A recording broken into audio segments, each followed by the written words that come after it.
ಸಿದ್ದರಾಮಯ್ಯನಿಗೆ, ಕರ್ನಾಟಕಕ್ಕೆ ಚಂಬನ್ನು ಕೊಟ್ಟ ಸಿದ್ದರಾಮಯ್ಯ, ಭ್ರಷ್ಟ ಡಿಕೆ ಶಿವಕುಮಾರ್ಗೆ,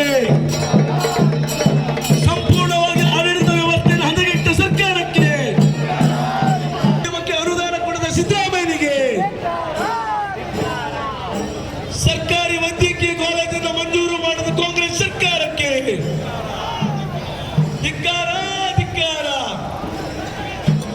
ತೊಲಗಲಿ ತೊಲಗಲಿ.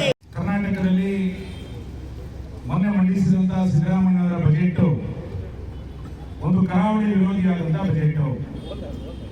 ದಕ್ಷಿಣ ಕನ್ನಡ ಮತ್ತು ಉಡುಪಿ ಜಿಲ್ಲೆಗೆ ಯಾವುದೇ ರೀತಿಯಾದಂತಹ ಅನುದಾನಗಳನ್ನು ಕೊಡದೆ ಎಲ್ಲ ಯೋಜನೆಗಳಿಗೆ ನಮ್ಮ ಜಿಲ್ಲೆಗಳಲ್ಲಿ ನಿರ್ಲಕ್ಷ್ಯವನ್ನು ತೋರಿದಂತಹ ಸರ್ಕಾರದ ವಿರುದ್ಧ ನಾವು ಪ್ರತಿಭಟನೆಯನ್ನ ರಸ್ತೆಗಿಳಿದಂಥದ್ದು ಇವತ್ತು ಅನಿವಾರ್ಯ ಆಗಿದೆ. ಕರ್ನಾಟಕದಲ್ಲಿ ಸರ್ಕಾರ ರಚನೆಯಾಗಿ 3 ವರ್ಷಗಳನ್ನ ಈ ಸರ್ಕಾರ ಪೂರೈಸ್ತಾ ಇದೆ.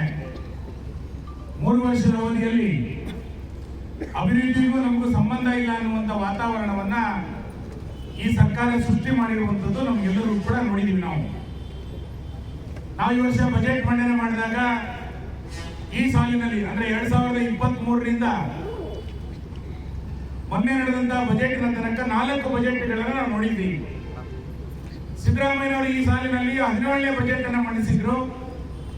23ರ ನಂತರ 4 ಬಜೆಟ್ಗಳನ್ನು ಮಂಡನೆ ಮಾಡಿದ್ರು ಅಂತೇಳಿ ಬಹಳ ನಿರೀಕ್ಷೆಗಳನ್ನ ಇಡೀ ರಾಜ್ಯದ ಜನ, ಕರಾವಳಿಯ ಜನ ನಾವು ನಿರೀಕ್ಷೆ ಮಾಡ್ತಾ ಇದ್ದೀವಿ.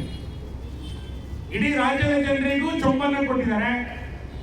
ಕರಾವಳಿಗೂ ಕೂಡ ದೊಡ್ಡ ಅನ್ಯಾಯವನ್ನು ಮಾಡಿ ಕರಾವಳಿ ವಿರೋಧಿಯಾದಂತಹ ಸರ್ಕಾರದ ನಡೆಯನ್ನ ಇವತ್ತು ನಾವು ಖಂಡಿಸ್ತಾ ಇದ್ದೇವೆ.